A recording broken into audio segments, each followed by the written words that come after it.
Bom, então, primeiramente, agradeço a Ana Carolina pelo convite, viu? E espero ser essa uma de várias outras que a gente possa fazer, né? Apresentações aí.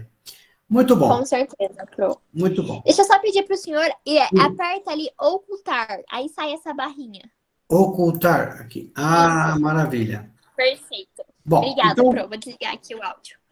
tá. Então, vocês estão vendo que vocês estão vendo a tela ou estão vendo a minha imagem? A gente vê os dois, professora. A gente vê a tela do senhor e vê o senhor também. Ah, é? Então tá bom. Porque eu só estou vendo a minha tela, certo? Isso. Tô Tá. vendo Então, que tá vamos falando ver aqui, ó. progressiva e reversível. Isso, então, olha só. O que acontece? Nós precisamos entender esse problema que ocorre, que na verdade é um processo fisiológico. Toda vez que nós tiramos um dente, nós vamos ter uma reabsorção daquele rebordo, né? Essa reabsorção pode ser maior, pode ser menor, depende de vários fatores. Por exemplo, depende do tamanho do dente dentro da arcada, depende das espessuras das tábuas, depende se esses dentes têm fraturas, depende se esses dentes têm raízes muito largas, por exemplo, depende se há alguma lesão crônica ali, depende se há restaurações cervicais extensas. Então, veja quanta coisa influencia nessa perda óssea, né? Bom, o que a gente sabe é que quando a gente tira o dente, nós vamos ter uma mudança no formato do osso. Essa mudança, que é causada por essa reabsorção, é chamada de modelação óssea. Então, primeiro ocorre um processo que é fisiológico, chamado de modelação, ou seja, mudança na forma do osso. Essa modelação, essa perda óssea que ocorre, essa reabsorção, ela é progressiva, é irreversível. Ou seja, uma vez que aconteceu, sozinho o organismo não vai conseguir reverter, né, ao que era antes. Muito bem. E a gente sabe que ela é acelerada nos primeiros 6 meses, muito rápida. Por isso que é importante, quando a gente vai fazer uma extração, a gente procurar minimizar essa perda ao máximo. Uma vez que ocorreu essa perda óssea, aí isso se normaliza e nós passamos a ter um outro processo, que é um processo interno, onde se trocam-se as células, mas se mantém a arquitetura. Então, esse processo é chamado de remodelação óssea. Então, a remodelação é um processo que ocorre depois da modelação, ok? Então, as células são trocadas continuamente, como acontece com todo o nosso organismo, né? A cada 10 anos, na média, por exemplo, todo o nosso sistema ósseo ele é trocado, vamos dizer assim, né? E que é isso também um dos mecanismos que o organismo lança a mão para manter a calcemia, a concentração do sangue, entre outros processos, obviamente. Mas o que acontece? O que a literatura fala para nós? Que na grande média, né, o que a gente perde em largura chega a ser 60% dessa largura do osso, no sentido vestíbulo lingual, e 40% na altura. Quer dizer, é muito osso perdido. Como hoje a gente sabe que tem a terapêutica através dos implantes, né, as reabilitações através dos implantes, nós temos que fazer de tudo para que esse processo de perda óssea seja o mínimo possível. Por quê? Porque nós vamos ter complicações quando a gente vai reabilitar esse paciente. A gente não consegue fazer nenhuma prótese, nem estética e nem funcional, porque aquele osso que está ali, né, que sobrou daquela perda, ele é inadequado para que a gente faça a instalação de implantes. E aí tem que recorrer, então, a técnicas mais invasivas, como, por exemplo, os enxertos ósseos, né? Então, isso não é muito interessante. Veja, esse aqui é um slide que é mostrado em todos os congressos, né? Aliás, esse tema de perda de osso ao rebordo alveolar é um dos temas mais falados em todos os congressos, em todo o mundo hoje em dia. Por quê? Porque a gente sabe que quando perde osso, não se consegue colocar implante e tem que recorrer a técnicas invasivas. Então, esse trabalho aqui foi feito pelo professor Maurício Araújo, que é um brasileiro, e o Linde, né? Onde eles extraíram o dente de um cão aqui, né? Esse aqui é dente de cão, mas acontece exatamente a mesma coisa na nossa arcada aqui. Então, ele fez esse acidente e deixou o alvéolo simplesmente sem nenhuma proteção, descoberto somente com coágulo ali dentro. E o que ele observou? Ele observou que, à medida que vai passando o tempo, vai tendo uma reabsorção muito grande na parede vestibular. Porque essa parede vestibular, geralmente, dos nossos dentes, ela tem uma característica, né, própria. É uma parede muito delgada. Na maioria das vezes, ela tem menos de 0,5 milímetro. E a gente sabe que esse osso é um osso dente independente. Ele tem características diferentes do osso que aquele que a gente conhece, onde nós temos lá o sistema de Harvard, os canais de Volkmann. Esse osso, ele é diferente, né? Então, ele tem também nomes diferentes. É chamado de osso alveolar propriamente dito, né? Ou Bondelbone e tal. Nós vamos falar um pouquinho sobre isso daí. Então, é nossa obrigação, sabendo dessas perdas, minimizar ao máximo para que a gente consiga colocar o implante. E eu vou mostrar para vocês como a gente consegue fazer isso usando uma técnica totalmente fisiológica, sem usar qualquer material de preenchimento, onde a gente quer fazer um reparo, como enxerto, biomateriais e tal, e a gente consegue, então, minimizar essa perda e colocar os nossos implantes e reabilitar esse paciente de uma maneira muito tranquila.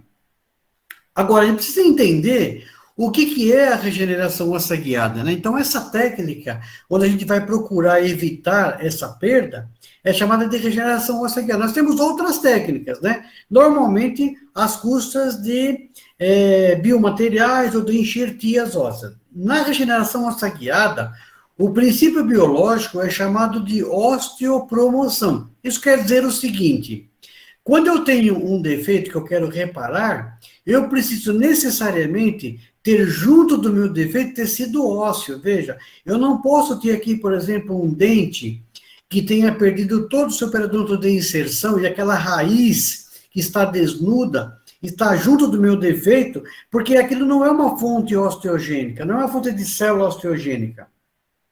Assim também eu não posso ter um implante aqui, por exemplo, que perdeu o osso e eu tenho aquelas espiras todas contaminadas junto do meu defeito e eu querer colocar qualquer coisa nessa região para reparar que eu não vou conseguir, porque essas estruturas que estão junto do defeito não são osso, não é osso.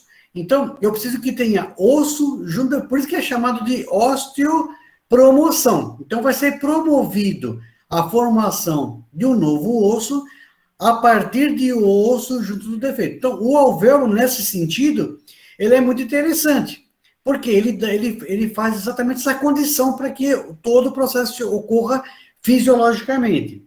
Então, vamos imaginar que eu esteja vendo aqui uma situação onde eu não tenho a parede nem vestibular e nem lingual, aqui ou palatina, por exemplo. Se eu não fizer nada aqui, essas células do tecido conjuntivo frouxo, elas vão preencher esse defeito aqui, elas vão preencher aqui. Então, elas vão ocupar o espaço e nós não vamos ter a formação de osso. Então, na regeneração óssea guiada, nós temos que usar um artefato para isolar o tecido mole dessa região que eu quero fazer a reparação. Isso é feito através de uma barreira física, né? Que normalmente o pessoal denomina de membrana, né? Na literatura, muitas vezes, você vai encontrar o termo barreira de membrana. Barreira de membrana, por quê? Porque estão usando uma membrana que normalmente ela é permeável ou semipermeável, com uma função de uma barreira, né? Então, membranas, elas apresentam normalmente perfurações, elas apresentam meios que permitem a passagem de substâncias de um meio para o outro. Numa barreira física, como é o caso da que nós desenvolvemos, ela é 100% impermeável, né? E no princípio se achava que as membranas tinham que ter essa porosidade para que houvesse a formação de osso. Isso não é uma necessidade perene, isso não é necessário. Tem trabalhos que mostram que, sendo totalmente impermeável, nós vamos ter a formação de osso aqui. Como é o caso da Bonnie Hill, que é o que eu vou falar hoje, né? Então, o que eu preciso fazer? Isolar essa região para não deixar essas células aqui que multiplicam-se rapidamente invadir essa área. Só que só isso não é necessário, eu preciso de mais alguma coisa. Eu preciso que nessa região aqui, eu ocorra a migração das células que estão aqui dentro, né, da medula óssea, aqui do endósteo. Eu preciso que elas migrem para cá. Essas células são as nossas células tronco, são as nossas células mesenquimais indiferenciadas. Então, à medida que eu quero que elas migrem para cá, eu preciso criar um ambiente para isso. Então, o que nós vamos fazer? Nós vamos encher essa cavidade com sangue. Então, sangue é o nosso material de preenchimento. Nós não usamos, no nosso protocolo, nenhum tipo de material de preenchimento, embora você possa utilizar, mas nós não recomendamos. Por quê? Porque todo o material que você colocar ali, ele vai primeiro ter que sofrer uma reabsorção, para depois a formação de um tecido ósseo. E muitos deles não são reabsorvidos, então você acaba ficando com aqueles materiais ali com pouco tecido ósseo em volta. No nosso caso, vocês vão ver nas lâminas que eu vou mostrar de histologia, que nós temos sempre o total preenchimento com osso, nós não temos nenhum tipo de biomaterial que permanece ali. Tudo bem, é uma técnica que se usa usando biomateriais. A nossa técnica dispensa por causa das propriedades físicas, químicas e biológicas do material que nós desenvolvemos, né? Que a gente considera que foi uma mudança realmente de paradigma na regeneração óssea guiada. Bom, então eu isolei essa região aqui, beleza. Vou encher de sangue aqui. Com qual finalidade? Fazer com que as células migrem para cá. Essas células, elas não têm ainda uma disposição de que células vão ser formadas aí. O que elas vão depender do quê? Vão depender do estímulo que elas vão receber das informações que elas vão receber.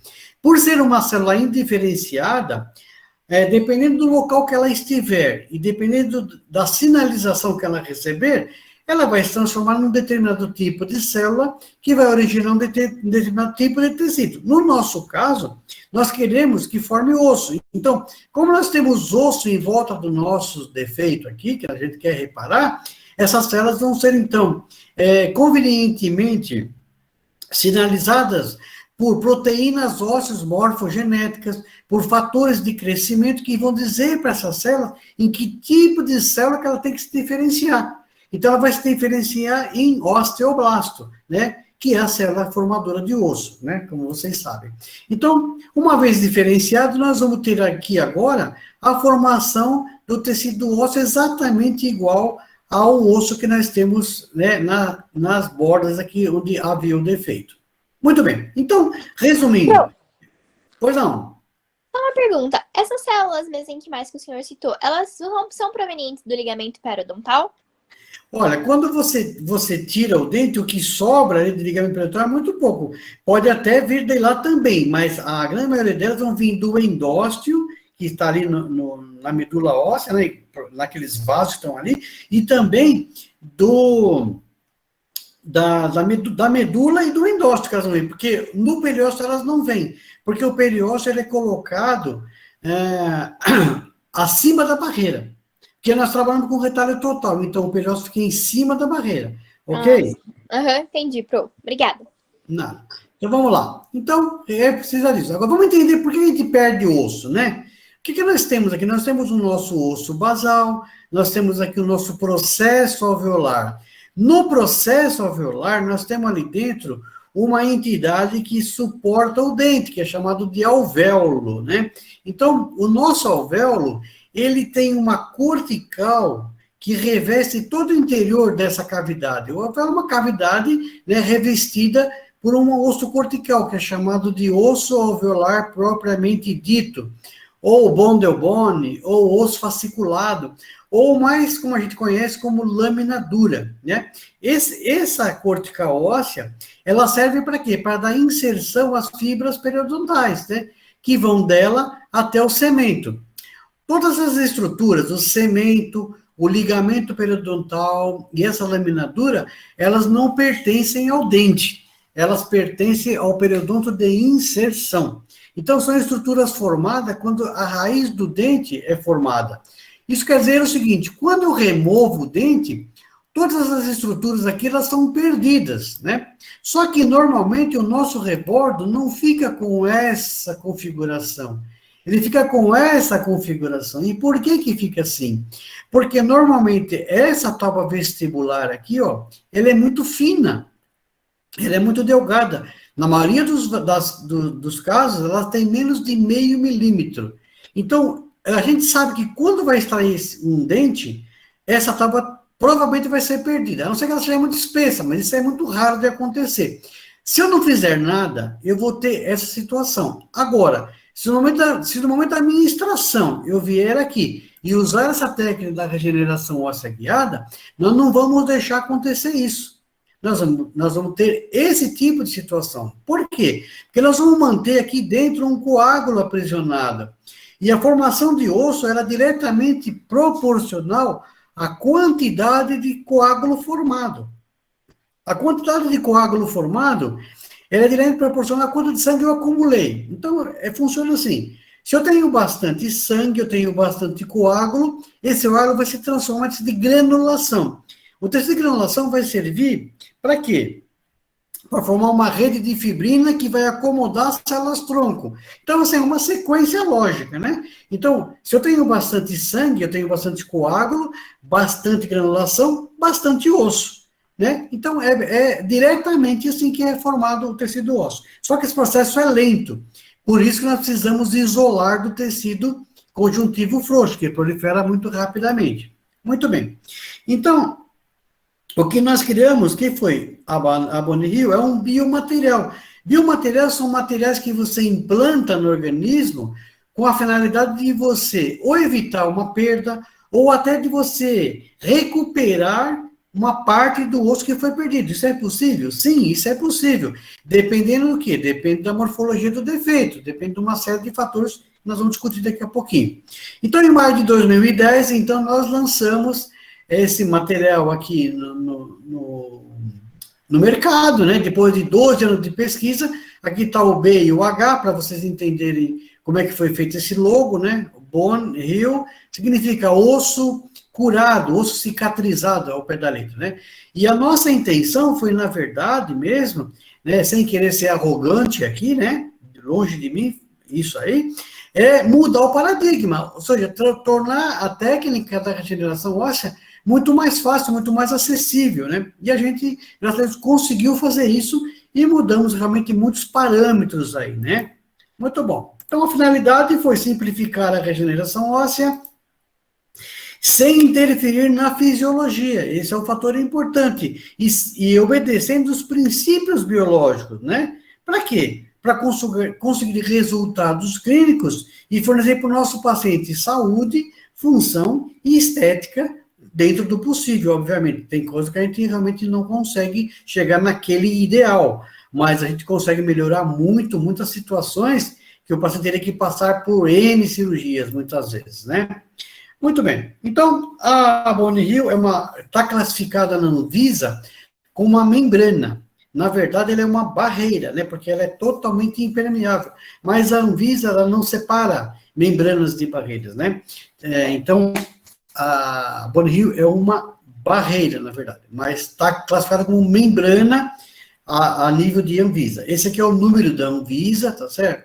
E nós é que fabricamos, então. A Bone Hill Indústria de Comércio que fabricamos, da qual eu sou o diretor. Então, aqui, não posso deixar de citar que há, lógico, um conflito de interesse, né? Porque nós somos os fabricantes, mas eu não vim aqui falar de comércio, eu vim aqui falar da parte científica da coisa. Então, do que ela é feita, a Bone Hill? Ela é feita de um polímero, né, de um plástico, que é um polipropileno, que sofre uma série de processos físico-químicos para então, ser usada como barreira para a regeneração óssea guiada. E funciona muitíssimo bem. Muito bom.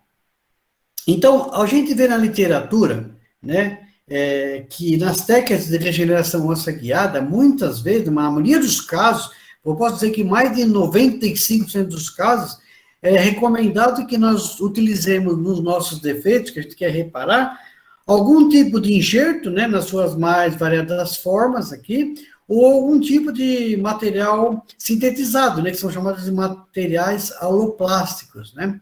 No nosso caso, nós não usamos nada disso. Nós só usamos esse material aqui, ó, que é sangue, né? Por quê? Porque ele vai servir como um veículo para que as células migrem para lá. Veículo, assim, depois que se forma coágulo, tecido de granulação, então as células formam-se uma rede de fibrina, as células migram e há a formação, então, de um novo osso. Muito bem. Então, a Bonickel veio realmente para dar uma solução simples para alguns problemas complexos, como eu vou mostrar alguns casinhos aqui para vocês, dentre outros que eu tenho milhares de casos clínicos, né? Quando eu parei de contar, eu tinha mais de 2.000 casos clínicos, então a gente tem já uma grande experiência com esse material aí. Então, o que a Bonickel é, afinal das contas? Na verdade, ela é um isolante, ela isola os tecidos, ela protege o coágulo e mantém aquele coágulo, porque o grande problema nosso é manter o coágulo. Vocês vão ver que interessante, né? Vocês vão pegar alguns pacientes para fazer implantes, que ele está sem dentes naquela região há mais de 30 anos, por exemplo. E você vai pedir uma tomografia para ele, e você vê que ele tem altura e ele tem espessura. Ué, mas o cara fez isso há mais de 30 anos atrás, onde nem se falava, nem se cogitava em falar na técnica de regeneração óssea guiada, porque hoje não fazer nada é uma iatrogenia, né?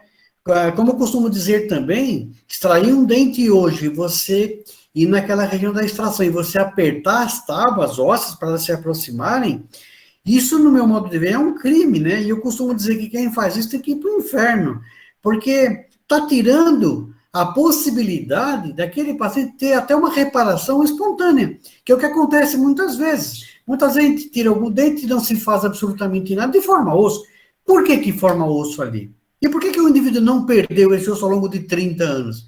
Bom, primeira resposta, forma-se o osso ali porque o coágulo foi mantido na sua totalidade.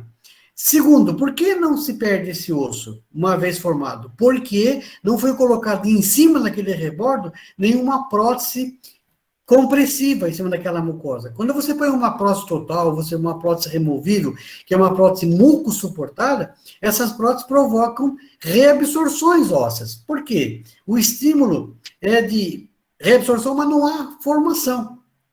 Então, quando você faz esse processo de reparação óssea através da regeneração óssea guiada, mesmo que o paciente não coloque o implante imediatamente, né, assim que você fez a reparação, cerca de 60 a 90 dias, você já tem osso formado ali.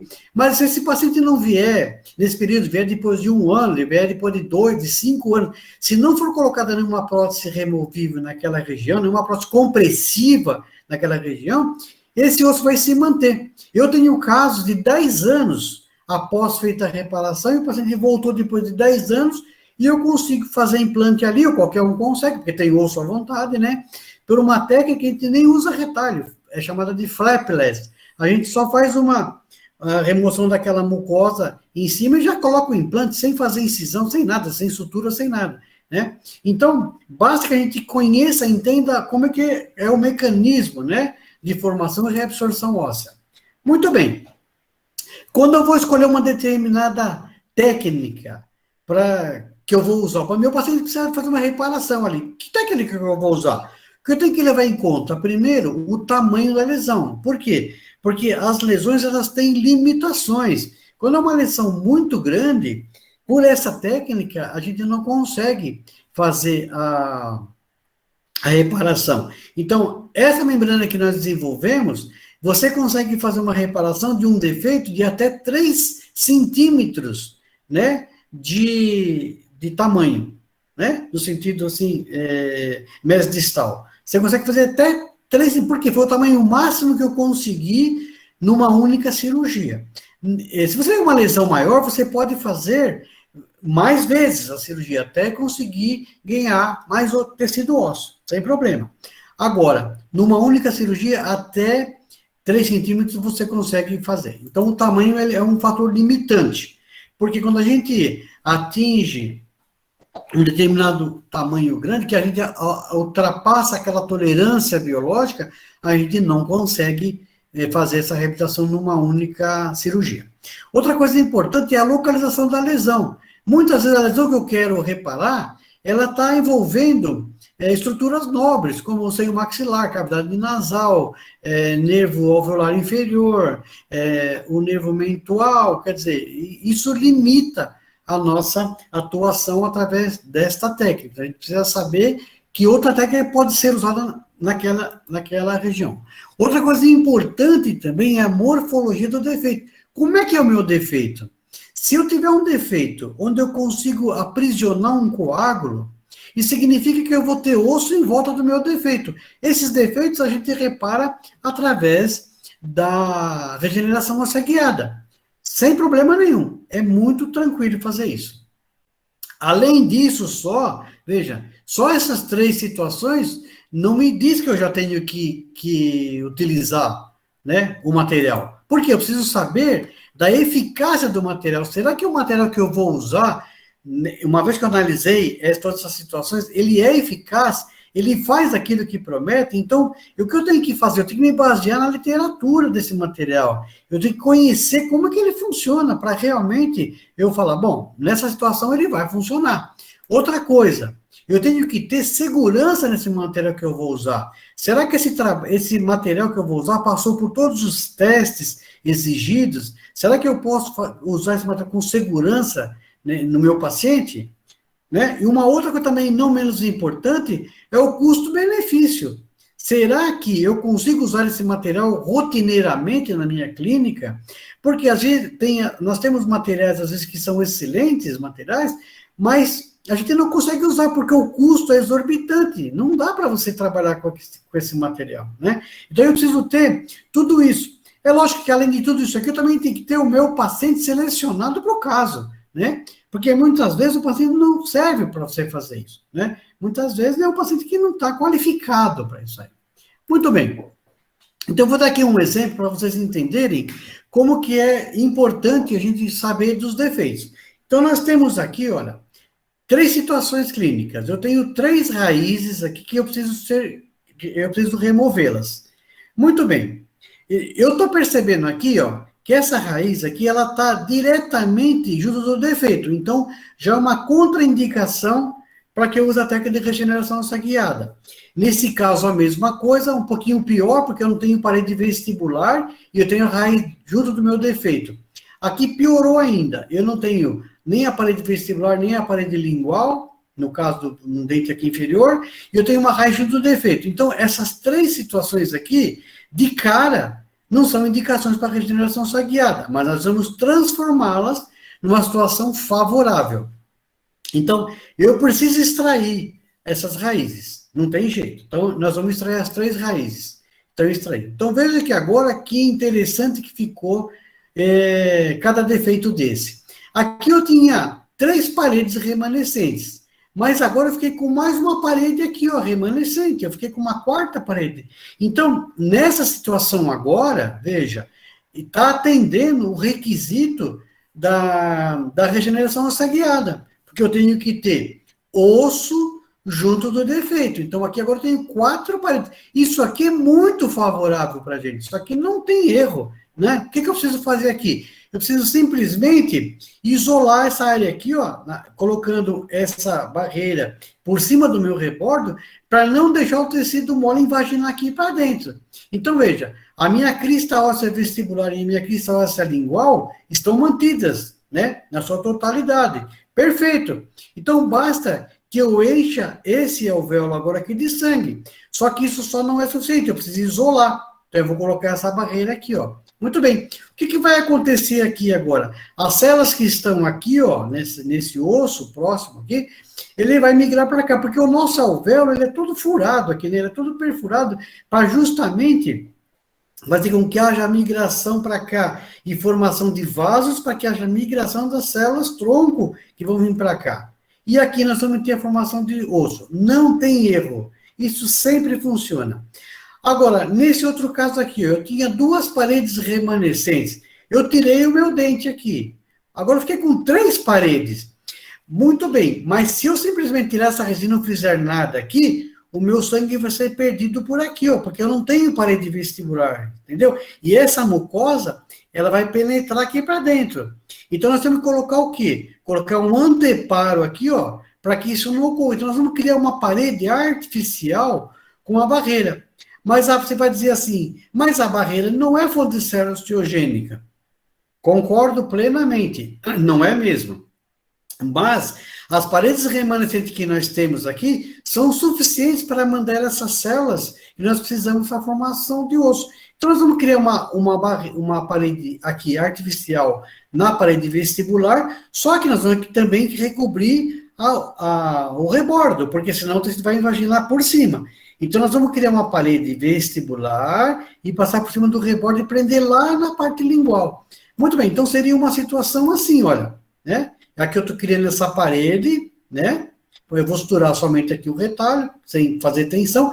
Por quê? Agora eu vou permitir que o coágulo se mantenha aqui dentro de uma maneira que ele fique protegido. Uma vez que ele fique protegido, ele não vai invadir para cá. As células vão migrar para cá e nós vamos ter a formação de osso aqui. Também não tem erro, é muito fácil se fazer isso aqui. E a gente reconstrói toda essa parede aqui, ó, né?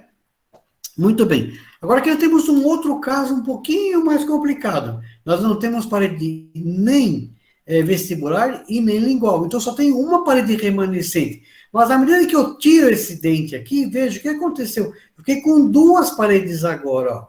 Mas eu não tenho nem aqui nem aqui. Não faz mal. O que nós vamos fazer? Criar paredes artificiais aqui para manter esse coágulo aprisionado. Por quê? Essas paredes remanescentes são suficientes para que haja a formação de um novo osso aqui. Então, nós vamos criar uma parede vestibular, uma parede lingual. Perfeito. Mas nós precisamos cobrir aqui em cima também. Então, a barreira vai ser colocada desde aqui, ó, de vestibular, passando por cima do rebordo e indo até lá na lingual. Então, a situação seria essa daqui, olha. Ficaria assim, né? Eu não sei, às vezes, muita gente pode ter dificuldade de entender essa imagem aqui. Essa imagem está dizendo que eu não tenho nem vestibular nem lingual. Quando vocês estiverem estudando tomografias, vocês vão ver isso com mais clareza, né? Pode ser que alguns não entendam, eu até compreendo isso, porque não tiveram ainda essa matéria aí. Mas, o que eu observo aqui, olha, isso é uma coisa importante que vocês têm que ter em mente sempre. Vocês observam que, em todas as situações que a gente tem aqui, mesmo faltando vestibular, faltando lingual, né, as paredes proximais, olha, elas estão sempre presentes. Então, uma das condições para que haja formação de tecido ósseo, que eu tenho esse ganho em altura, quando eu vou tirar um dente, que eu tenho dentes do lado, é a gente olhar as cristas proximais dos dentes vizinhos. Então, eu preciso saber, né, numa radiografia periapical, por exemplo, onde que está o nível da minha parede mesial, onde está a parede distal daquele dente. Porque elas é que vão determinar o quanto de altura que nós vamos ganhar. Se eu não tiver essas paredes, eu não consigo formar osso. Nem eu e nem ninguém. Infelizmente, ainda é assim. Pode ser que no futuro surja alguma coisa. Senão, não vai ter jeito. Bom, lá no site vocês vão ver que a gente tem lá um encartezinho que eu te dou lá 70 motivos para que você utilize esse material, né? Esse biomaterial que nós desenvolvemos. Tem 70 motivos, né? Não vou descrever todos eles aqui, porque ficaríamos aqui a noite toda. Mas depois vocês vão no site, baixem esse livretinho lá, que vocês vão ter bastante informação lá. Muito bem. Então, aqui só para mostrar para quem não conhece, né, como que ela vem embalada, ela tem uma embalagem externa, né, lá dentro você tem um blister, né, dentro desse blister você tem um frasco plástico, dentro do frasco plástico você tem um frasco de vidro, é aqui que ela vem acondicionada. Ela é esterilizada em radiação gama, o que significa dizer que você não consegue reesterilizar sobras. Então, você vai pegar, vai tirar do frasco, ela fica com essa configuração aqui, ó, ou seja, ela tem uma parte convexa e uma parte côncava. A parte côncava fica diretamente sobre o osso, na região que você quer reparar. E a parte convexa fica em contato com o meio bucal. Você já pode deixar, deve deixar sempre que possível, ela é exposta ao meio bucal. Não tem problema de contaminação, de infecção. Contaminação sim, mas não de infecção. Você não vai ter uma infecção, porque a nossa boca é contaminada, então a superfície vai se contaminar, mas não vai infectar, você não vai ter um abscesso por causa disso. Como acontece com algum outro tipo de membranas, que são usadas como barreira, que se elas ficarem expostas, você vai ter problemas sérios, sobretudo porque elas precisam, para que mantenham o formato, de materiais de preenchimento. Normalmente se usa o quê? Biomateriais, ou biomateriais associados a tecido ósseo bovino, por exemplo, ou só osso bovino. Bom, precisa de alguma coisa ali dentro. Só que quando ela fica exposta ao meio bucal, esse material se contamina e você, muitas vezes, é levado a ter processos agudos que acaba perdendo todo o material, né? Muito bem. Então, vamos ver como é que a gente usa a Boni-Rio. Então, eu selecionei aqui quatro casos clínicos, né? Mas se precisar de mais, a gente também mostra outros casos clínicos. Mas vamos ver aqui, primeiro, um caso clínico interessante. O que acontece, por exemplo, muitas vezes nós vamos tirar um molar, por exemplo, que as raízes dele são convergentes. Então, veja, a raiz tem esse formato aqui. Isso aqui, para nós, traz um problema um pouco sério. Por quê? Porque quando eu vou tentar colocar um implante aqui dentro, né, o diâmetro do meu implante ele é muito menor do que o tamanho da raiz. Então, existe uma situação clínica, né, uma condição cirúrgica que a gente chama de implantes imediatos, né? Muitos conhecem, eu sei que tem gente aí que não conhece, porque eu estou falando assim. Os implantes imediatos, você remove o dente e você coloca o dente naquele alvéolo que você tirou o dente. Muitas vezes. Na região de molares, por exemplo, normalmente a gente faz isso, é muito comum fazer isso, né? Então a gente coloca o implante, só que muitas vezes esse implante ele fica inserido com apenas uma parte dele, né? E muitas vezes uma parte muito pequena dele. Isso não é problema nenhum, desde que o implante fique estável.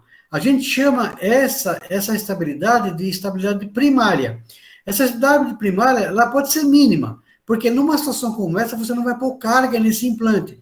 Então ele tem que ficar imóvel. Se esse implante ficar imóvel, ele vai sofrer uma osseointegração.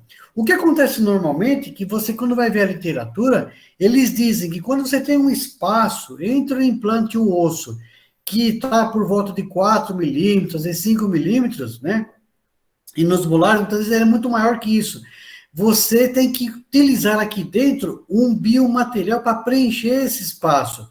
Então, o que acontece? Você precisa saber o material que você está usando e qual é o protocolo que foi estudado para aquele material. Então, assim, eu não estou dizendo que você não deva utilizar biomateriais, não. Depende do que você está usando. Qual material você está usando?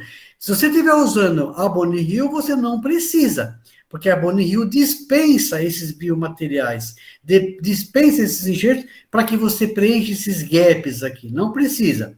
O que você precisa fazer é ter, em volta desse implante que você colocou, totalmente a cavidade preenchida com sangue, ok? Não importa o tamanho desse gap aqui, pode ser de 2, de 5, de 4, de 6, não importa. O que importa é que você tenha totalmente preenchida com sangue. Perfeito. Agora, existem alguns implantes que eles são colocados, né, abaixo da linha da crista do rebordo, né? São chamados de implantes de plataforma reduzida. Então, esses implantes eles são colocados abaixo. Quando você coloca, por exemplo, a Boni-Rio aqui, assim, ó, numa situação como essa, você vai ver que muitas vezes, né, você vai ter formação de osso não só aqui, ó, como também sobre essa superfície aqui. Então, muitas vezes, dependendo da profundidade que esse implante é colocado, a gente orienta que seja colocada aqui uma peça um pouquinho maior, né, que é chamada de transmucoso, né, ou cicatrizador transmucoso, para que ele não permita a formação de osso aqui em cima. Por quê? Na hora que você vai abrir esse implante, você tem que fazer uma osteotomia aqui. Tudo bem, uma manobra que é melhor fazer isso do que não ter osso nenhum ali em cima, né? Mas a Boni-Rio, ela permite que o organismo faça esse osso aqui. Não é uma mágica. É porque você criou um espaço aqui, ó. Você criou um espaço, as células vão migrar de todo lado e vão migrar aqui em cima também, em forma osso. Então, você coloca aqui a bone heel e você, então, faz a sutura no retalho sem pressão, sem pressionar isso, somente para manter em posição. Muito bem. Você deixa isso aqui, a partir de uma semana você já pode remover a sutura, remover a barreira e você já vai ter que dizer de granulação. E aí você vai ter, então, a formação de osso. É só aguardar que você vai ter a formação de osso ali. Muito bem. Então, vamos ver um caso clínico que ilustra essa situação aqui. Veja, eu tenho uma situação aqui, onde essas raízes são bem cônicas, né? Olha só. Mas nós temos ainda uma área aqui em cima, ó, onde a gente pode fixar o implante. Então, nós vamos fazer toda a manobra simultaneamente. Nós vamos fazer a necessidade cirúrgica, que é remover o dente, e vamos ter a oportunidade cirúrgica de já instalar o implante.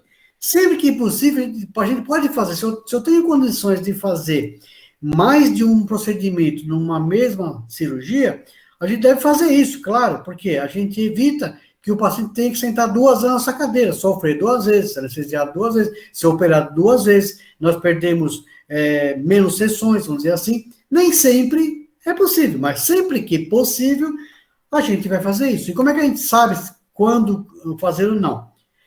Uma das razões é a prática clínica, obviamente. E outras vezes é você fazer um planejamento associado com a sua expertise naquele tipo de cirurgia, ok? Se você não tem expertise, faça uma etapa de cada vez. É melhor do que fazer quando você acha que sabe. Você não pode achar que sabe. Você tem que ter certeza que você está fazendo, né? Ok? Muito bom. É só questão de treinar, é só questão de estudar, é só questão de praticar, né? Todo mundo é capaz de fazer, ninguém é melhor do que ninguém. Muito bom. Então, veja só, numa situação como essa, eu vou tirar esses 2 molares aqui. O que vai acontecer? Na hora que eu vou examinar o tamanho desses alvéolos, veja, eles são muito grandes, né? Então, veja, se eu tiver que descolar esse retalho aqui, total esse tecido, para trazer para cá, eu vou causar uma série de problemas para esse meu paciente aqui, numa situação como essa. Toda vez que eu faço um deslocamento, né, do retalho para fechar em síntese, eu provoco o quê? Uma migração da linha mucogengival desse paciente. Ela vem parar aqui, assim. Nesse caso, por exemplo, desse paciente, eu causaria até uma mudança no fundo de saco aqui desse paciente, né? Eu reduziria essa profundidade. Depois, provavelmente, eu teria que fazer alguma manobra para devolver isso para lá.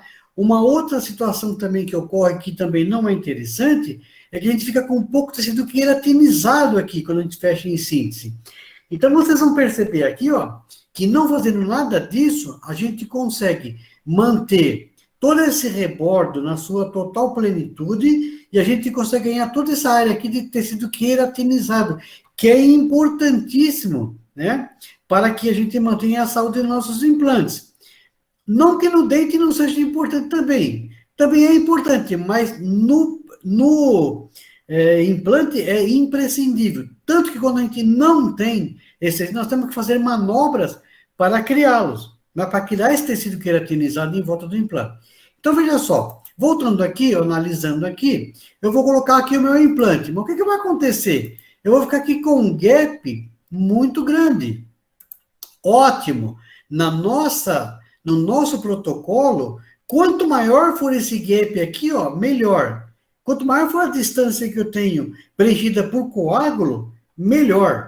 Ok? Por quê? Porque eu sei que aqui tudo em volta vai formar tecido ósseo.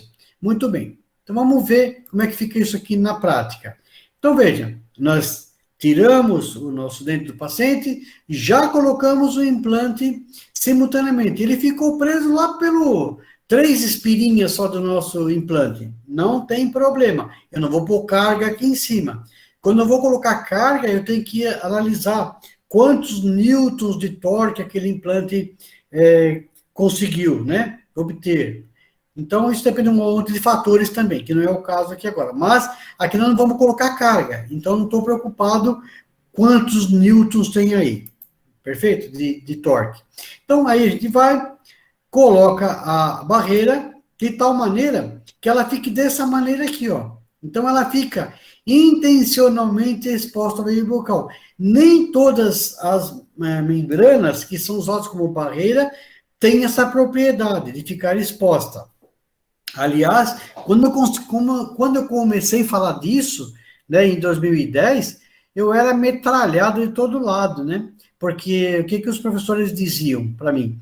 Não pode ficar exposta ao meio bucal. A literatura fala que não pode ficar exposta. Eu falava, eu concordo plenamente com o senhor quando nós estamos falando de outro tipo de material. Este material que eu pesquisei pode ficar exposto. Aliás, quanto mais exposto ele ficar, melhor vai ser o ganho de tecido queratinizado. Nossa, é uma metralhação total aqui, né?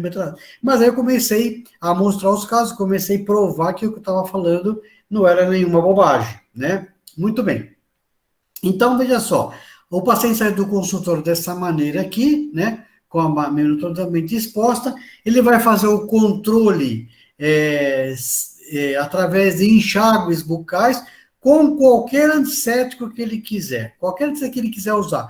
Pode ser cloreto de cetilpiridínio, pode ser o gluconato de clorexidina 0,12%, pode ser, inclusive, até água. Se ele fizer no pós-operatório, controle com água, ele vai funcionar. Aliás, nós temos lá no site do trabalho, que foi realizado, comparando água e clorexidina no pós-operatório. Né? Vocês vão lá no site depois e olhem esse trabalho, que é bem interessante. Né? E o resultado foi o mesmo.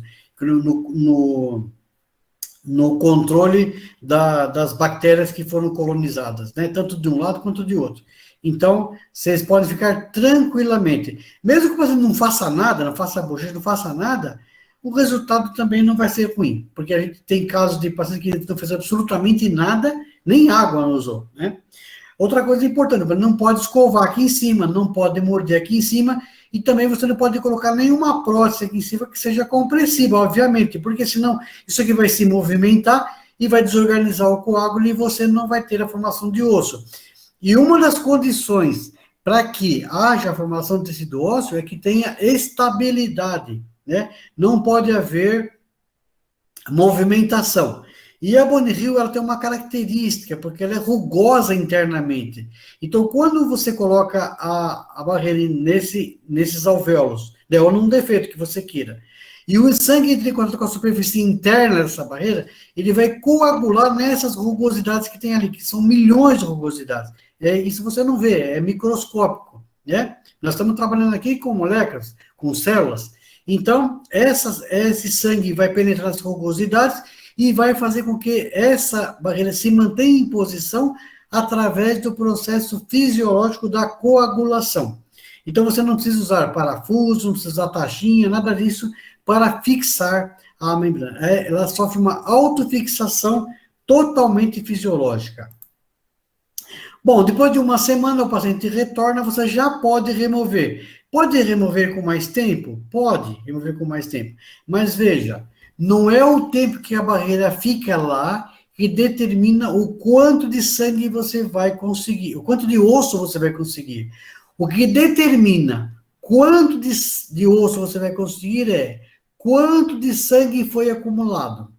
Por isso que é importante, quando você colocar a barreira, que o seu defeito esteja completamente preenchido com sangue, porque é preciso que esse sangue entre em contato com a superfície interna da barreira. Se isso não acontecer, você vai ter uma retração do coágulo. Né? E quando acontece isso, você não tem retração. Os seus rebordos ficam convexos. Quando você vai numa tomografia, você vê que o rebordo ficou convexo. Por quê? Porque realmente a barreira ela guiou essa regeneração óssea. Muito bom. Então, passou uma semana, você já tem granulação formada, que o importante é isso. E o tecido de granulação que vai ser formado aqui, ele já tem uma consistência que não permite mais que esse tecido que está aqui em volta penetre naquela região. Então, agora esse tecido aqui vai sofrer o quê? Vai sofrer uma remodelação, e você vai ter, então, a formação de tecido queratinizado aqui em cima. Então, esses implantes que foram colocados aqui, o protocolo dele de osseointegração é de 6 meses na maxila e de 3 meses na mandíbula. Então, vamos esperar os 6 meses e vamos, então, fazer agora a abertura dessa região aqui, ó, onde houve a formação de um novo tecido. Então, o que ocorre é isso. Aquela região que fica exposta, forma-se um novo tecido. Essas células que se formam aqui vão receber informação das células vizinhas aqui. Então, você vai ter a formação de tecido queratinizado. Muito bem. Então, depois, nós vamos fazer uma segunda etapa, né, para colocar, então, os chamados cicatrizadores. Para quem já faz implante, já sabe o que é isso. Quem não sabe ainda, são umas peças que são colocadas sobre, dentro daquele implante, associadas lá, para criar, então, aqui a formação, né, dessa queratinizada em volta desse tecido. Então, veja, inclusive, aqui, nesse caso, ó, como aqui uma abertura, vocês estão vendo? Então, está junto aqui. Vai formar coágulo aqui. Como que você tem a formação do coágulo? Veja, tem que ter sido queratinizado. Então, é isso aqui, ó, que todo implantologista procura. É tudo que todo implantologista quer. É esse tecido aqui, ó, formado em volta, né, do meu componente que eu vou colocar aqui. Então, a gente ganhou aqui a osseointegração e ganhamos também o ser queratinizado uma única cirurgia. Veja, isso é fantástico, né? Isso é maravilhoso. E aí nós vamos fazer a prótese na maneira convencional, né? Como se faz. Então, esse paciente foi submetido a esses procedimentos em várias regiões da boca dele. Primeiramente, onde eu coloquei o implante, eu fiz um trabalho de reparação óssea, né? Que a gente chama de regeneração. Mas o correto é chamado de reparação. Mas se tornou esse termo usado como regeneração. Por que é assim? Porque, segundo o professor Consolaro, da Universidade de Bauru, ele tem um livro chamado Inflamação e Reparo, que eu recomendo que vocês usem. E ele diz lá que os tecidos conjuntivos, eles reparam através da granulação. E toda a cura que se procede, então, assim, através de granulação, é chamada de reparação. Quando os tecidos se reproduzem por ele próprio, como por exemplo o epitélio, isso chama de regeneração. O epitélio, sim, se regenera, mas os tecidos de granulação, os tecidos conjuntivos, todos eles, e o outro tecido conjuntivo, calcificado, né, precisa ser de granulação. Então, o termo correto é chamar de reparação óssea. Né? Mas o professor chama de regeneração óssea guiada e ficou consagrado como esse termo. Né? Mas tudo bem. Então vamos seguir aqui. Então, esse paciente foi feito essa manobra para que toda a boca dele, veja, toda a região dele, foi feito esse trabalho de regeneração, vamos dizer assim. Então, aqui é a área onde nós temos que vocês podem ver aqui, ó, a formação dos ossos, aqueles implantes lá. Muito bom. Ok. Uma pergunta, pessoal? Fiquem à vontade para perguntar. Eu queria perguntar sobre por que a membrana fica exposta. Tem mais um pouco mais de explicação para ela ser mais tecido de queratinizado? Olha, o que acontece? O tecido queratinizado, ele vai se formar abaixo da barreira. Ele vai se formar por cima da barreira. Então, o que acontece? Quando você não fecha, quando você fecha a luz, você tem essas vantagens que eu falei. Você não tem migração da linha bucal, você não altera a consideração. Isso é importante. Né? Você não tem aquele aprofundamento do sulco, do saco, deslocado também. Quando você desloca, quando você aproxima, o resultado vai ser pouca grande queratinizado. Quando você deixar longe, todas aquelas células que ficaram sob a barreira, abaixo da barreira, elas vão ser estimuladas para formar esse tecido queratinizado. Você viu quantidade de tecido queratinizado que nós ganhamos ali. Você vai ver agora também nesse caso que eu vou mostrar. Né? Então, é importante deixar sempre distante. Agora, dentro das membranas, você pode fazer isso. Porque se você fizer isso, você vai ter perda, você tem infiltração, porque elas não têm essa propriedade. Não sei se expliquei para você. certinho. Teve uma menininha que perguntou aqui no chat, ó, professor, com uma semana já criou o tecido queratinizado abaixo da barreira? Não. Com uma semana, você vai ter tecido de granulação.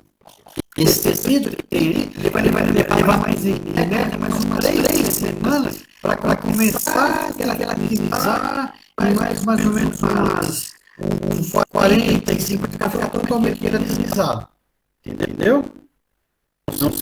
Quando você diz, faz uma granulação que já tem ali uma proteção do epitélio, então ele já está protegido. Ele pode ficar exposto às calças, você não vai ter nenhum problema. Aliás, esse é um dos indicadores. Quando você tira a barreira, você olha lá, tem tecido queratinizado? Tem. Eu costumo dizer, pode tomar cerveja para comemorar, porque vai formar tecido queratinizado e vai formar tecido ósseo abaixo desse tecido. Então assim, aquele tecido vai imediatamente abaixo da barreira que queratiniza. O que está mais profundamente forma osso. Ok? Ok, para ela tá ok. Então, vamos lá, vamos para os nossos casos então. Não tem tempo, né? Tem tempo ainda, né? Tem sim, Pro, é 8h35 ainda. Vai ficar tranquilo. Tá bom, agora. Esse caso aqui é bem interessante, porque esse paciente, quando nós fizemos a extração dele, ele não tinha nem parede vestibular, nem parede palatina. Então não tinha as paredes simultaneamente. Porque a pergunta que eu mais recebo é a seguinte: eu tenho uma paciente que eu vou tirar o dente, mas eu tenho que na tomografia que a parede vestibular está perdida ou está muito delgada. Eu posso usar a sua barreira, eles falam, a sua membrana. Eu pergunto, mas como é que são as cristas proximais? E muitas vezes, esse colega não olhou as cristas proximais. Quem determina se vai pegar um osso ali ou não, independentemente se você tem pré-vestibular ou não, são as cristas proximais. Se você tiver as cristas proximais, está resolvido. Tanto quando eu vou fazer o planejamento, quando eu vou olhar o caso, eu estou preocupado com o vestibular. As proximais. Quero que ele termine o quê? Quando eu ponho no solo aquela área e eu faço uma parede vestibular artificial, a barreira, aquela região se enche de sangue, forma-se coágulo, forma-se granulação, virina, as células migram e forma osso. Como eu vou mostrar aqui nesse caso, para vocês verem. Esse paciente aqui, olha, uma situação tem uma condição até interessante, mas tem algumas raízes aqui para serem removidas, né? O caso dele aqui no superior, uma raiz aqui importante, aqui uma lesão importante, mas já dá para perceber essa radiografia aqui, ó, já dá para perceber que essa extensão funcional é mantida aqui, ó, já dá para perceber isso, né? Muito bem. Então, olha aqui, ó, mais aproximada, a crista aproximada dele está preservada, embora tenha lesão aqui. Ótimo, então isso aqui é sucesso. Ele não tem vestibular, tem palatina, não me preocupo com isso. Tá certo? Porque eu tenho osso, eu tenho células minerais daqui, ó. Esse ossozinho aqui. Então não tem problema nenhum. Como vocês vão ver agora, né? Aqui. Então, sem problema nenhum. Então, a gente examinando aqui, ó, periapical, a mesma coisa. Né? Dá para ver aqui direitinho. Muito bom. Então, veja, na hora que foi feita essa exodontia aqui, o que aconteceu? Ó? Não tínhamos parede vestibular. A vestibular foi embora, né? Muitas vezes, essa parede sai junto da extração já, né? E muitas vezes ela não existe mesmo, porque esse paciente costumava ter aqui abscessos recorrentes, né? Então, cada vez que dava um abscesso, você tinha aqui uma tumefação, né? Aquele edema. Essa tumefação provocava pressão naquele osso, aquele osso ia sendo reabsorvido. Toda vez que o osso sofre pressão, ele reabsorve, a gente sabe disso. Então, quer dizer, uma das razões foi essa, obviamente. Então, ele foi perdendo essa vestibular, mas por aquilo dá para você saber, ó, né? Então, na hora que nós tiramos o dente, que nós percebemos? Que nós não tínhamos aqui a vestibular, né? E também não tínhamos aqui a parede palatina. Mas se você olhar aqui já, clinicamente, olha aqui, ó, como a crista está preservada. Então, foi uma sorte danada desse paciente aqui, né? Porque se ele faz uma extração aqui e não faz uma regeneração guiada aqui, né? Ele ia ter problema sério, como vocês vão ver depois da tomografia que eu pedi para ele. Bom, então o que foi feito aqui? Foi feita uma curetagem daquele tecido desorganizado que estava ali dentro, encheu de sangue aqui dentro, e nós colocamos, então, a barreira aqui, ó, né, protegendo o defeito. Então, nós temos que isolar o defeito. Então, a barreira, ela tem que cobrir totalmente o defeito, certo? Ultrapassando cerca de uns 2 milímetros a margem desse defeito. Então, ultrapassou a margem do defeito, 2 milímetros está mais que suficiente. Muito bem. E deixa exposta. Quanto mais exposta ela ficar ao meio bucal, melhor. Mais tecido queratinizado você vai ganhar. Então, essa barreira, essa membrana, né, a Bonneville, ela funciona ao contrário de muitas outras que precisam ficar submersa. Mas o que acontece é que a maioria dessas membranas tem que ficar submersa. Elas não têm uma consistência para que suportem o fechamento desses retalhos. Então, na hora que você fecha, em síntese, os retalhos fazem pressão sobre essa membrana e ela, então, colaba. Ela, então, muda o formato dela. Então, o que se faz? Se coloca um biomaterial ali dentro, ou um enxerto, ou algum material que permita que você faça esse fechamento e a membrana se mantém, né, naquela posição, mantendo, então, aquele arcabouço, aquela arquitetura que você quer recompor. A Bonneville, por ela ter essa propriedade de poder ficar exposta ao meio bucal, ela não usa nada. Sobretudo porque quando você vai suturar o retalho aqui, o retalho não faz força sobre a barreira. Pelo contrário, você vai dar uma sutura bem leve, só para manter em posição, só isso. Né? Então, veja, isso facilitou muito a técnica para nós. E também melhorou muito a qualidade e a quantidade de tecido ósseo que você ganha aqui. Porque sempre você vai ter a total formação de osso ali dentro. Você só não vai ter formação de osso se não tiver sangue acumulado ali dentro. Né? Mas precisa, antes de colocar a barreira, ter certeza que todo o seu defeito está preenchido com sangue. Muito bem. Então, você usa qualquer tipo de fio de sutura, não precisa usar qualquer fio específico. Você pode usar seda, pode usar algodão, pode usar nylon, pode usar o fio que você quiser, não tem importância, né? Você fala assim, mas o filme de algodão e seda acumula muito biofilme aqui em cima. Eu reconheço isso, realmente. Só que como a barreira ela é impermeável, você não tem que se preocupar com isso. Ah, mas eu prefiro usar o fio de nylon porque ele acumula menos biofilme. Concordo perfeitamente. Então, use o fio de nylon. Não tem problema nenhum. Você usa o fio que você quiser. Ok? Muito bem. Então, a partir de uma semana, a gente remove. Esse é o meu protocolo. Eu sempre removo a partir de uma semana. Seja com implante ali dentro, ou seja, sem implante ali dentro. Por quê? Porque eu sei que eu utilizei bastante sangue, que esse sangue vai formar esse tecido de granulação sobre o meu implante, inclusive. Então, não tem problema nenhum. Né? Então, você precisa o quê? Dominar a técnica. A técnica é simples, mas ela tem que ser seguida, né? O protocolo é simples, melhor dizendo, mas precisa ser seguido direitinho. Então, o que precisa fazer? Encher totalmente aquele alvéolo com sangue. Ah, mas existem aqueles alvéolos que não sangram, né? Você pode dizer assim. E eu vou te dizer por que não sangra. Não sangra porque o colega vai em volta do dente que ele vai extrair e ele dá muita anestesia com um anestésico usando vasoconstritor em volta daquele dente que ele vai remover. O que acontece? Ele provoca aqui uma vasoconstrição muito forte e a parte do alvéolo que é mais irrigada, vamos dizer assim, é o terço cervical. Então, você consegue ter uma vasoconstrição ali. Então, sangra pouco. Mas o que você percebe?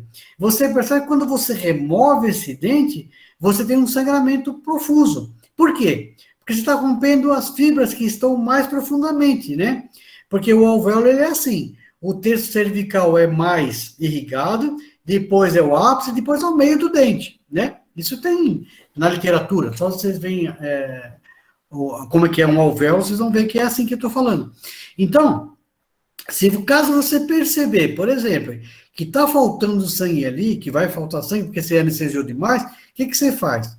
Você, quando remover o dente, que houver aquele sangramento, você pega aquele sangue com uma seringa e uma agulha grossa, aspira aquele sangue e coloca num DAPEN e deixa ele ali e vai trabalhando. Se você perceber que está faltando sangue, pega aquele coágulo que já está no DAPEN, coloca em cima do alvéolo e coloca a barreira por cima. Pronto, está resolvido o seu problema. Você vai ter um coágulo junto da barreira, né? Perfeito. Ah, mas eu posso usar um LPRF, por exemplo, que está muito na moda? Claro. O que é um LPRF? É um coágulo, né? É um coágulo, vamos dizer assim, turbinado com fator de crescimento. Mas ele é pobre em célula-tronco. A célula-tronco, ela vai vir de onde? Vai vir da medula óssea que está aqui em volta, né? Ajuda, sem problema nenhum. Mas mesmo que você tire sangue normal do seu paciente e jogue lá dentro, também vai funcionar. Eu já fiz todas essas experiências, né? Funciona igual. Porque a função do sangue ali é formar o coágulo. Então, você fazendo isso, tá? Mas, geralmente, não precisa ver nada disso. É só você controlar a quantidade de anestésico. O que a gente vê, muitas vezes, é um abuso na quantidade de anestésico. Então, você exagera. Não precisa fazer isso. Com meio tubete, você consegue fazer uma exodontia e fazer esses manobras, tudo que eu estou falando, né? Muito bem. Eu, normalmente, uso mepivacaína, um para 200 mil, ou um para 100 mil, e funciona perfeitamente. Nunca tive problema. Muito bom. Então, olha só, tirei a barreira aqui depois de uma semana. Como é que tira a barreira? Corta a sutura, pega uma pinça e puxa. Ela sai, porque ela não adere aqui. Não tem problema de você deixar. Ah, se eu tirar com mais dias. Se você tirar com mais dias, você vai ver um tecido mais organizado. Claro. Por quê? Porque esse tecido vai sofrer no quê? A chamada maturação. O tecido vai sofrer o processo de maturação. Então, é um tecido mais bonito de se ver. Realmente, eu reconheço isso. Então, tem colegas que falam assim, eu prefiro tirar com 3 semanas. Eu prefiro tirar com 10 dias. Tudo bem.